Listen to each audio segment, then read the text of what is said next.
I sense this being Tuesday or Thursday. This is like Nan's alien isolation. I can feel it. Undertale was made in 2015 by indie developer and composer Toby Fox. This game's amazing humor, art style, fourth wall breaks, and intensely catchy music have made it a game that I've been told everybody should experience. Well, would you look at the time? I'm 8 years late to the party, but I think it's about time I played Undertale, so here's my first time experience with this game using my trusty DDR pad. I came into this game only armed with the knowledge that it was challenging, according to what my friends have told me, and the ominous words of viewers that came in while they watched me play. I knew the existence of some songs, but not where they were or what bosses came with them, as 99% of my knowledge of the music actually came from custom songs on Beat Saber. So I start the game and I name myself, and then run into Flowey. I don't trust the flower, and so I test my pad's controls, avoiding friendliness pellets. Are you brain dead? Toriel saves me and then immediately abandons me, apologizes, and abandons me again. I encounter a Frogget where I learn more about the spare mechanic, where checking the enemy will give a clue as to what action is needed so that the enemy will be more friendly. If I'm able to spare them, their name will be highlighted in yellow. It was here that I found that Anti-Micro and even Joyda Key are gonna be unable to help me in this adventure, as I run into an issue that I've seen before playing Final Fantasy IX. The game has expected controls, and so it has graciously ordered my DDR pad to adhere to whatever it wants. Thankfully, the directional inputs are as expected, and we have the pause, confirm, and cancel buttons. But the rest spot is in the top right. What's in the middle, you may ask? Oh, just the full screen button. With no ability to change layouts right now, I suffer on through avoiding the center button at all costs. I tell Toriel that I prefer butterscotch. It has to be butterscotch. Apologies, butterscotch. And then I encounter a mold small. This enemy's attacks show me the glaring problem with the full screen button being on the center. I don't have a good place to stand and move in directions to avoid projectiles on screen. This doesn't feel like an issue for attacks where I only need to be on a flat plane, like against Napstablook or Vegetoid, but this does affect any fight that needs to move in all four directions, like Moldsmal, Luke's, and Frogget. Using keyboard, a player can at least lift their hand off the keys if they want to stand still, but gravity insists I keep pressing the ground with at least 1 foot. Toriel is the first boss encounter, and I attempt to avoid all the flames, but then I hit critical health and realize that Toriel won't actually kill me. So after spamming spare 100 times, I'll eventually end the fight, but not before I ask a valid question that I still really haven't had answered. Where did you get the hold on. The Frogget said she got groceries. Where did she get the groceries from? We went into the room, there was nothing there. Entering the snow area, I encounter the beloved Bone Bros, Sans, and Papyrus.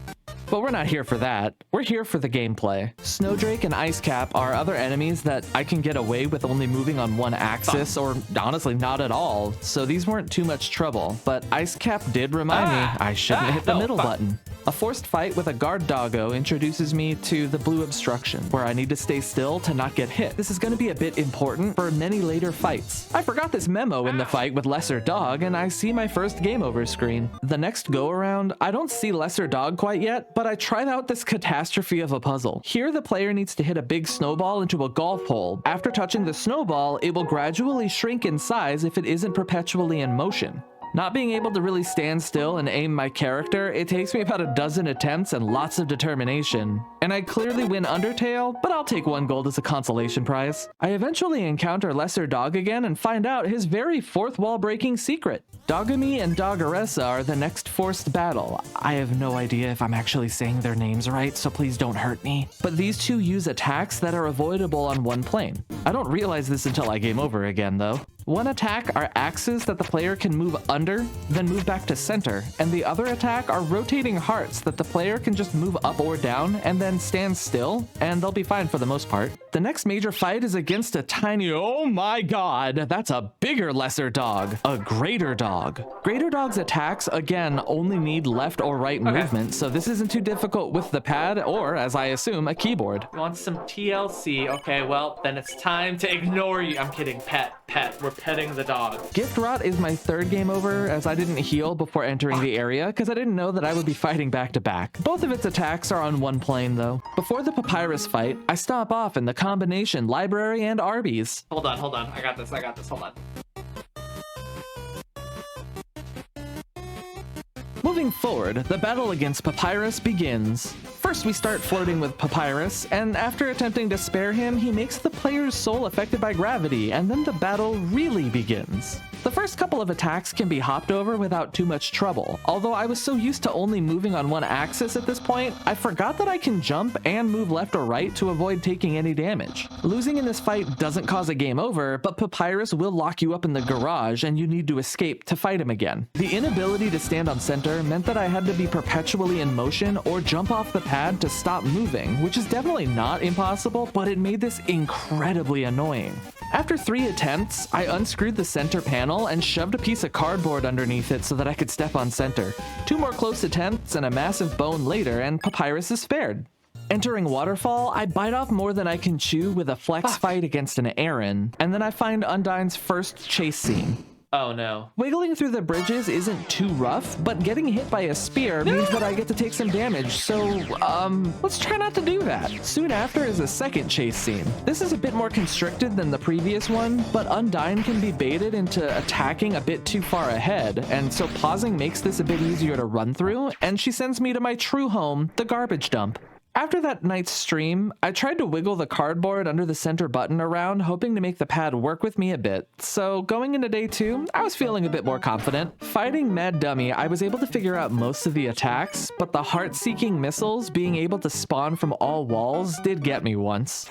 Despite my pad fixes, I was still hitting the full screen button, but even with that and contributing to a rocks fetish, I was able to move forward, but I got distracted by a Temmie. A Moldbig got me game over number 6, and I find Temmie Village. But you know what? Screw Temmie armor, I'm a big boy. Ahead is my angry attacker Undyne. My aquatic assailant affixes me into place for an amount of attacks and assaults me with arrows. The patterns are pretty much set in stone for this fight, so it's just a matter of time before I win via attrition, but I did take quite a few deaths to learn. The controls on the pad are a bit counterintuitive as the arrows face the direction that they're going to hit me from, whereas with DDR arrows, they're facing the direction that you should be pressing. I had it right the first time. The yellow got me. So a left-facing arrow here requires me to press right. There's an additional issue that makes this fight difficult, and that's that I need to hop off of an arrow in order to press a different direction. Holding on to left or right and pressing up or down doesn't move the shield unless I let go of the previous button. If I were able to play this fight like a DDR song, I think it would have been really easy. Yellow arrow mix-ups and accidental full screens are what had this fight take 51 minutes, but I did do a silly thing during all of this. I fought her twice and then ran left the way that I came. While I thought this was a bad idea, it turned out to be a great idea because it brings back the save point and it continues the fight from whatever turn I left her at. This meant that I could heal and progress the fight without using any items, which let me flee much earlier than expected on my way to Hotland. The worst part about Core isn't the fights, it's not the puzzles, it's Alfie's updating her godforsaken Facebook status.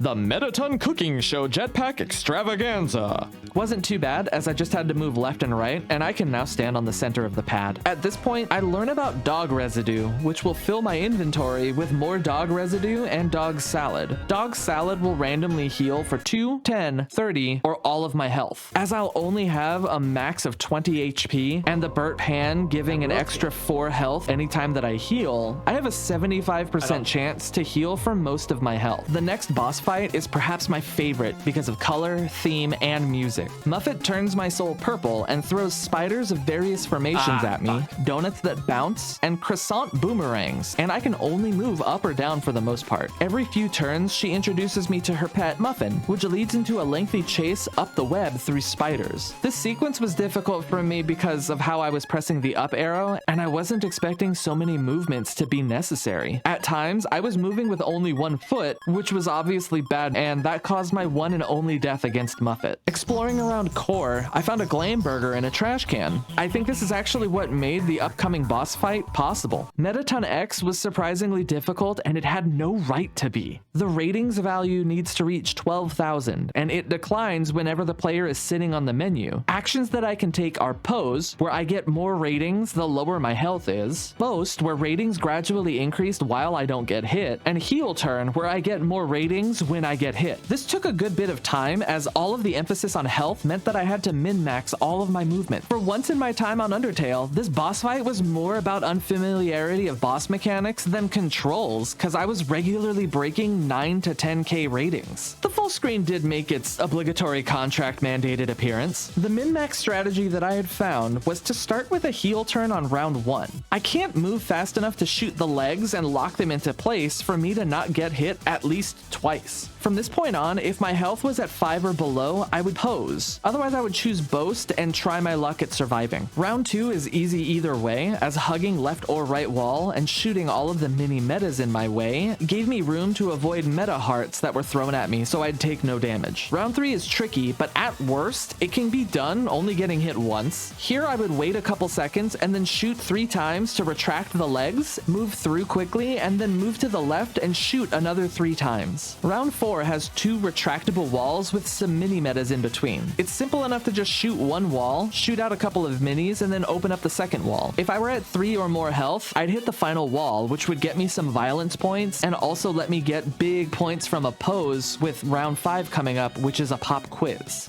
For this round, players are supposed to type things that they like about Mettaton. There's a bunch of different words that you could type out, and Mettaton will recognize them and you'll get points for that, but my pad only has one possible letter that it can output. This nets me 120 to 150 points depending on how much I can spam, plus whether I posed or boasted. Round 6 is Mettaton's heart, which has to be shot 9 times while avoiding hearts and lightning bolts. Nothing too big. Round 7 has some meta poppins throwing hearts at me. I shoot out one side of the screen as best I can, and then I just wiggle around to dodge. Round 8 and 9 started off really difficult, but they actually became my favorite rounds because they were free. A disco ball in the battle box will rotate lines clockwise. Shooting the ball will alternate the lines between blue and white. Round 9 is much faster, but it has some pretty clear patterns that will require the player to be ready to shoot very frequently, as this round will tend to alternate lines in the last half of the attack. Rounds 10 and 11 have slowly descending bombs and blocks. This is simple enough to alternate left and right, shooting once. Bombs will explode after a small delay, but the player should be out of the line of fire if they're in constant motion. Round 12 is the Union regulated break, and though I ate the Glamburger here to get 500 points, seeing as it's a Mettaton branded food item, I honestly should have posed here instead. Round 13 is another easy heart attack, no new mechanics. If I had had a Glamburger, I'd have used it here. Rounds 14 and 15 have lines of blocks and bombs that are in random combinations that descend towards the player, and then they stop and reverse back up. The player needs to shoot things in their way and then remember the pattern that they opened up, or else they're going to get hit as the lines descend and again when the attack reverses.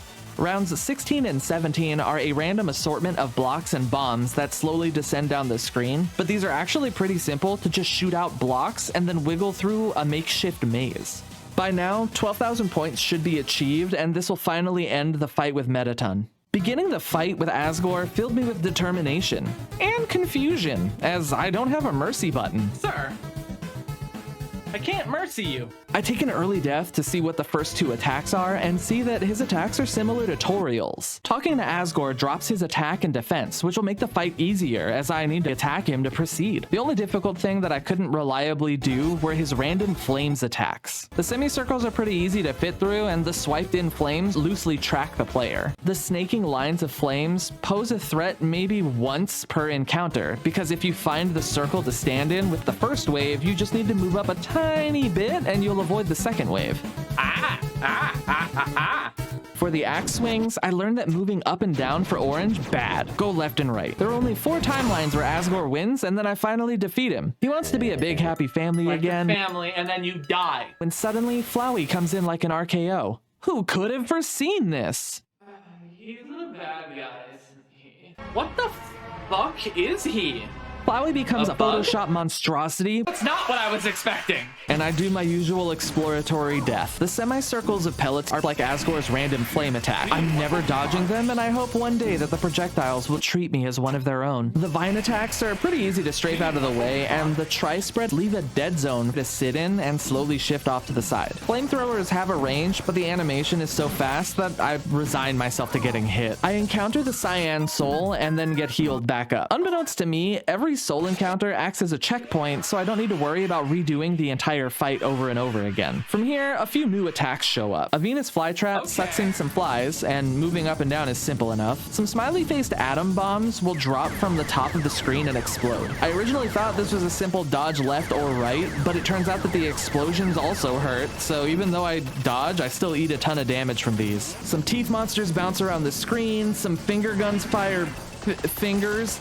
What is this boss? I survived to the orange soul and dodge hands in a circle formation as best I could, in that I slammed my face through the hands and then took a breather in the safety of the circle that their wrists make. The blue soul attack is ballet shoes, so it's simple left and right movement, but I couldn't heal up to full, and I die right before the pink soul's ready to appear. Pink soul and green soul were Flowey doesn't gain any new attacks here, just more flamethrowers and an overabundance of vines leading me to my third death, but I just feel it was bad RNG. There wasn't really much that I could do to improve my movement. Reaching yellow soul isn't too awful. Combining what I learned from pellet spreads as well as the missiles being dropped in, I just moved up the screen a little bit and avoided the blasts. Bring it, you flowery bitch. With all souls saved, Flowey loses defense, his attacks are a bit slower, and we can start beating the crap out of him. Occasionally, health will drop from Flowey, which I feel needs to be picked up. There are so many chances to eat multiple attacks in a row. Missing one of these health drops could potentially be death, as it was for me.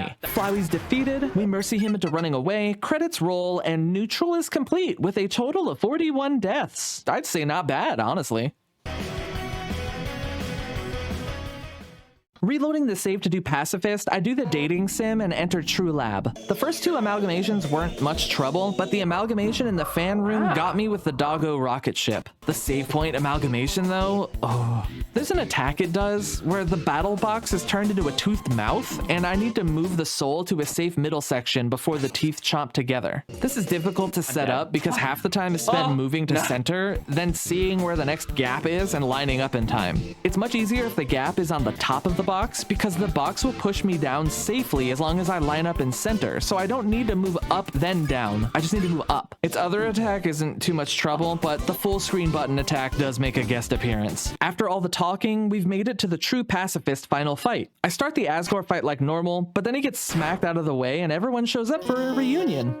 Wait, why did Papyrus call everyone here? The only problem here is everyone knew to be here, because Papyrus was told to gather everyone by none other than Flowey. Flowey absorbs everyone that we've ever befriended and becomes Toriel and Asgore's kid, Azrael Dreamer. Get it, kid?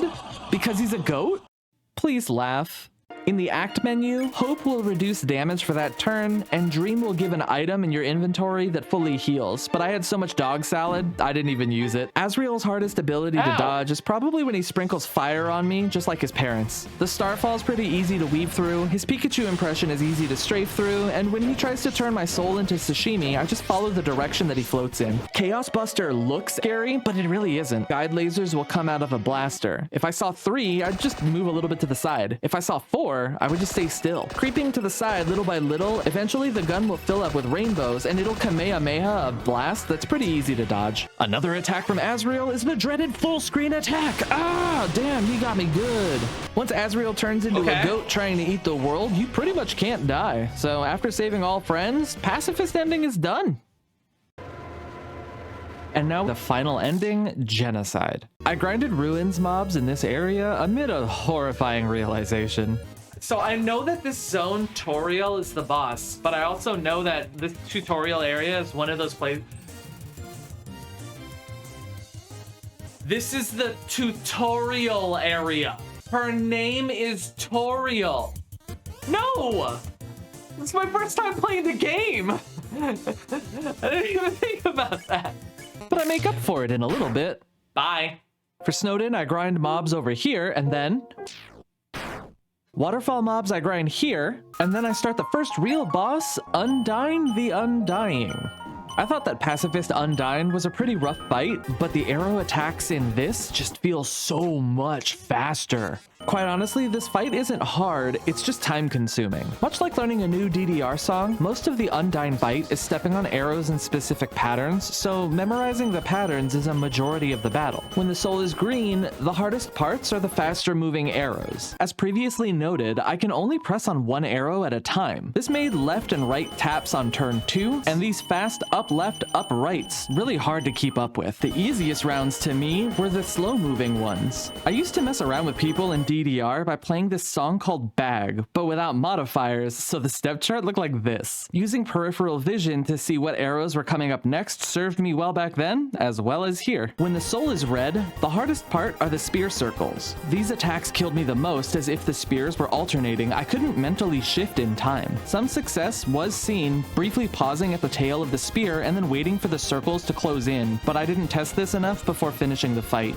The other spear circles spawn in stationary and then approach the player and then go through, lingering for a little bit before fading away. This takes a bit of practice, but the soul can run in a circle along the outside of the innermost attack and avoid most arrows spawning. That wording was really confusing, so here's the video.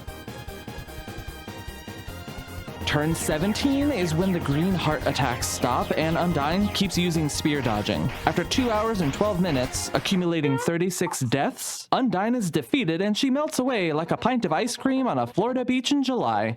Hashtag climate change is big oof.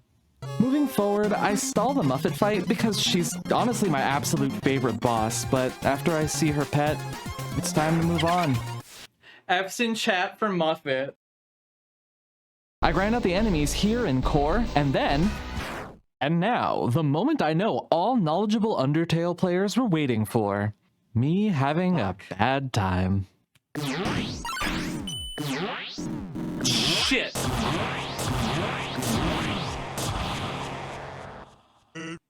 When it came to staying alive, Sans was not lying about having a bad time, but quite honestly, I had a blast. Let's learn. Did this fight take forever? Hell yeah, it did. I fought Sans for 8.5 hours over the course of 3 days. But did this fight fluster me? Not even close. I knew I would need to be resourceful for this game, but fighting Sans brought out a new side of me. I wasn't just gamer Flipsy, I was determined Flipsy. Knowing that I don't have the ability to just lift my hand off a keyboard to stop moving, and knowing that there's a delay between brain and feet, I looked for the easiest ways to min-max each wave, as every death meant that I had to start the fight over, and I didn't want to waste precious energy standing around. You know, smarter, not harder and all that. So here's how I tackled each of those 3 days against Sans. Sans always evades, so the weapon that you equip doesn't matter. I chose to stick with Burnt Pan, as it gives an extra 4 health when healing.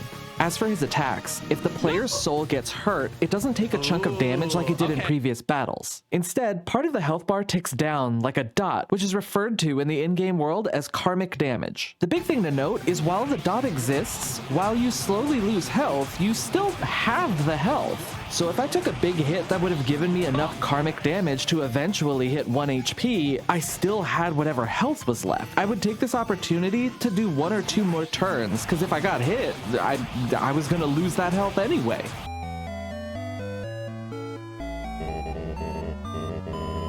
The first day of fighting Sans was the longest day. I got destroyed 77 times inside of 3 hours and 46 minutes. With the opening attack, the biggest mistake I always made was forgetting that Gaster Blasters linger, so I'd sometimes forget to wait before moving up to avoid the final big blasters. I also had a bad habit of holding up before being slammed into the wall at the start. This allowed the bones that come out of the wall to hit me as I ascended. That's what it is! Turn 1, Sans sends 8 low bone hops from the sides of the screen that need a specific amount of pressure on the DDR pad. I can survive the first!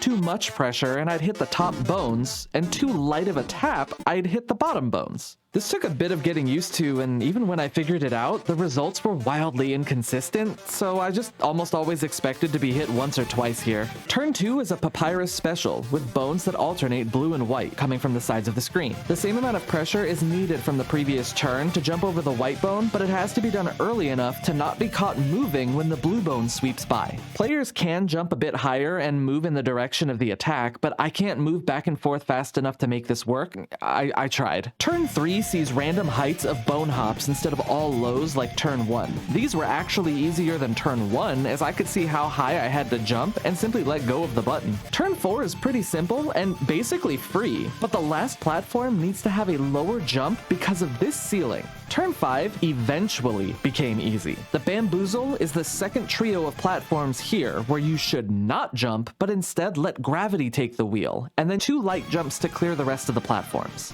This made me the most nervous on day 1, as it needed specific pressure for each jump plus lateral movement. If a jump is missed, it is possible to recover by jumping to the 4th or 5th platform, but it's still pretty demoralizing. Turn 6 I call circles. I just need to stay on the bottom row moving left, and then jump to the right on occasion.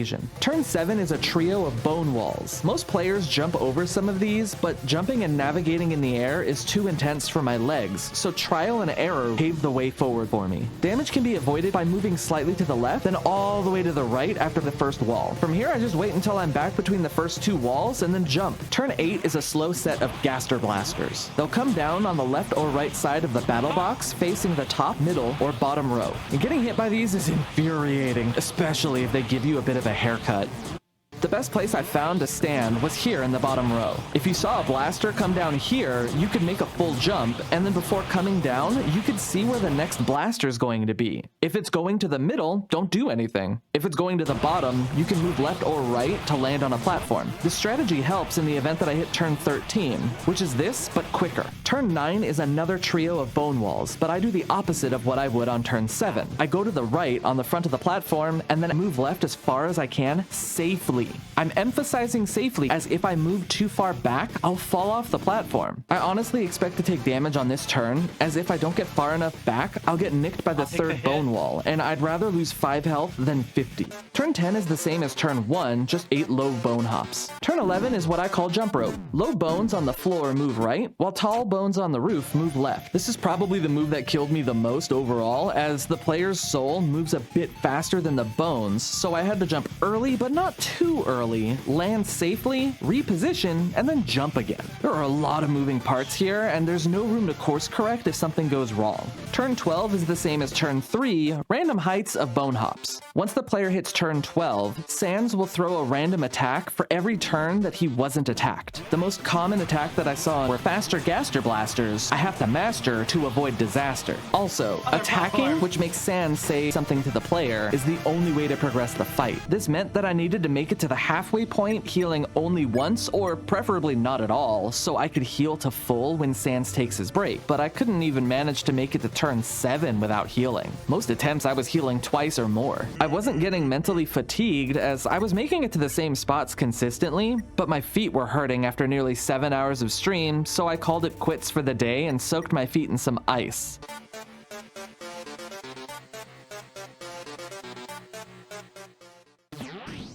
Prepping for day 2, I watched the previous day's video and noticed some pitfalls in the first half of the fight, as well as jotted down what came after me in the second half, so I was ready to do some work. On this day, I fought Sans 46 times over the course of 3 hours and 11 minutes, and I saw the halfway point 17 out of those 46 times, which is a huge improvement. Turn 13, Sans does one of 4 random attacks that all have to do with jumping. I noticed that only one of these attacks doesn't involve immediately jumping, and that's the attack that starts with blue bones, meaning I shouldn't be moving. So for turn 13, I start at one spot on my screen, and if I didn't see blue there, I'd immediately jump. Turn 14, Sans puts the player in an arena with small Gaster Blasters. The trick is to periodically stop moving, as they'll sometimes spawn facing ahead of you and get a cheeky hit in. Turn 15, Sans does one of 4 other random attacks, but instead of jumping, these involve movement. The one attack that I always took a hit from were these platforms where you have to move off of the top platform and land on the bottom platform and then jump away. Everything else in this is some form of up or down motion, except for the blasters that are in a plus formation where you've got to go up and then go left or right at the same time. Oh, shit. Turns 16 and 17 are wall slams, but more on those later. Turn 18 is similar to the blasters from turn 14, only these are big blasters. Turn 19? I'll let Stream Me explain it. He's got a good grasp on things. There are going to be 2 bones that go one down, one up. They don't match up, except at the top outside of the box, the bottom outside of the box, and dead center, which means all I've got to do is either go up or down a little bit and then go left and right, and he'll never hit me.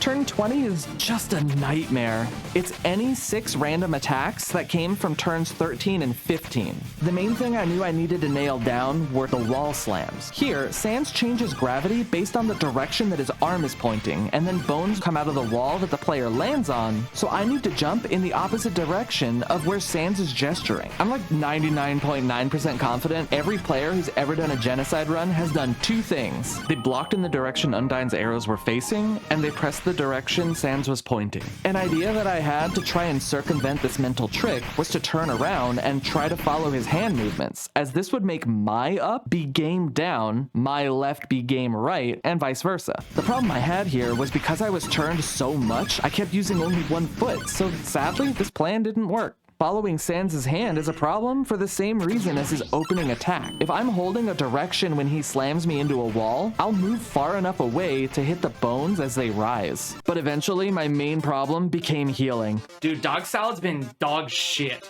I bought Face Steak and Legendary Heroes to replace the dog salad, as the Legendary Hero heals for 44, which is more than 3 out of the 4 options the dog salads could possibly roll. Day 3, I was filled with determination.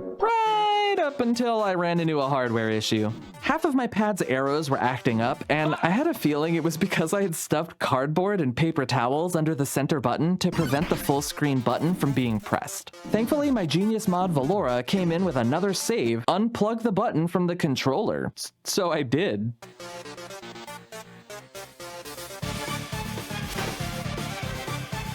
So the actual day 3 came around and I was really filled with determination. I had rewatched the VODs, I did some math, hoping for the full heal from dog salad was gonna make me have a bad time. The sucky part is when this happens. How did I know I was going to get 6? I'm fucking amazing at predicting it. CT made me move too fast for the random encounters, so I was gonna have a bad time. Most of all, if I ever took damage, I was losing a little under 20 health per turn, so theoretically, if I were to swap between attacking and healing with legendary heroes, I could turtle the battle forward. The only issue I had was, had I survived one more turn on day 2, I would have seen that a 3rd set of wall slams were gonna be in my future at the fastest speed that Sans could muster. Even at this point, I still couldn't react fast enough to Sans' hand movement. But what I can do is utilize a trick that Undertale players use on a controller. The 4 cardinal directions can be pressed down, resulting in avoiding all wall slams. Earlier in my run, I saw that I couldn't do this because up took priority over down and left took priority over right. Just when I thought that I'd never use it this entire game, Anti-Micro showed up to be the real MVP. When DDR redemptions are done on my stream, I make sure that some controller layouts don't have up, down, left, and right as inputs because DDR will think that I missed a step because it was reading the input twice. I used this leap in logic to make my pad give out 2 different inputs. The base output for Undertale, reading my DDR pad as a gamepad, and arrow key output as if I were playing with my keyboard.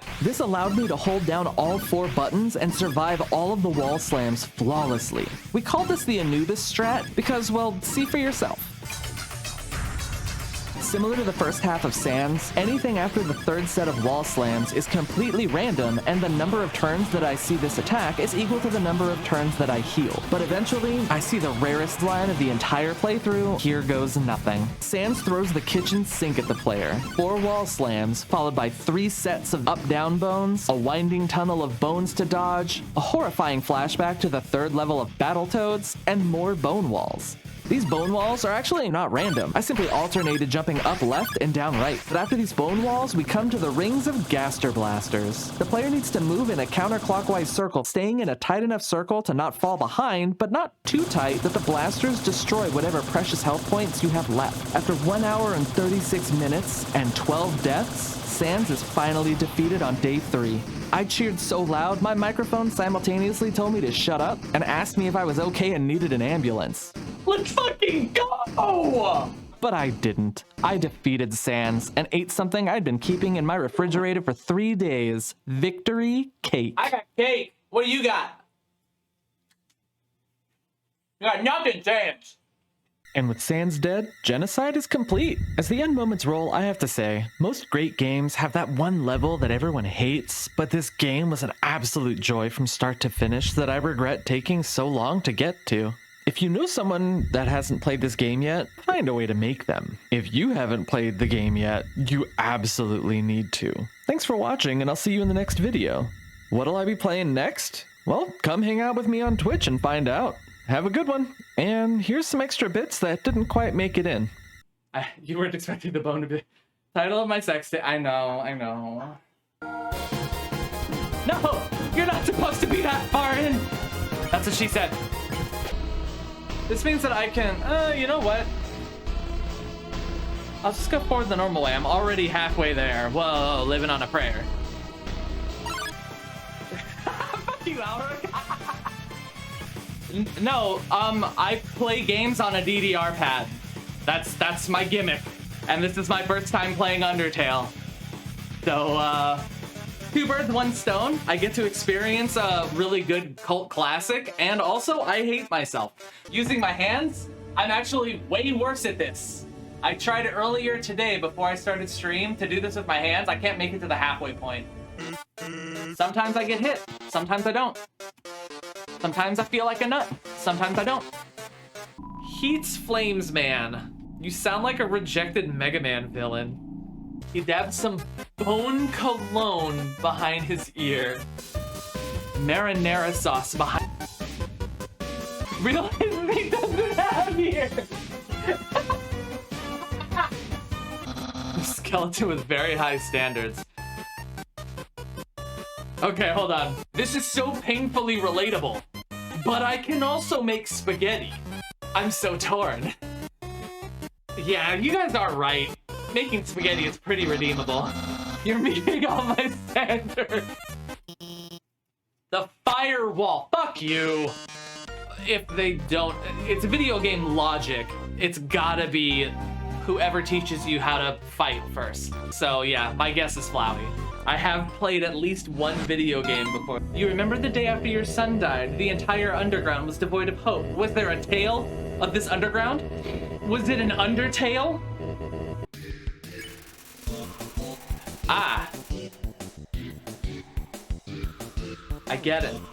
I think he wants us to call him Father. Daddy's entirely different. The difference between dad and daddy, fucking galaxies apart.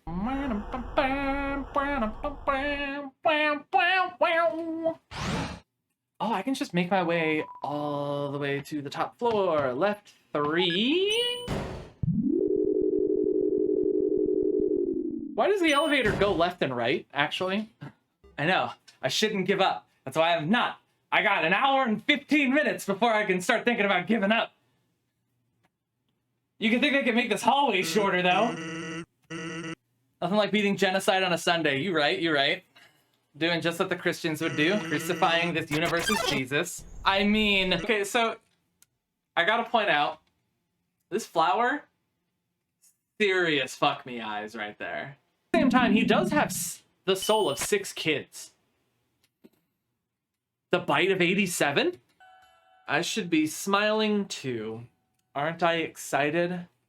Aren't I happy? My character looks kind of like just like constipated. Like, look at that. That's like I'm constipated and somebody's in the bathroom right now. Like that is that face right there. I only have 6 souls. Yep.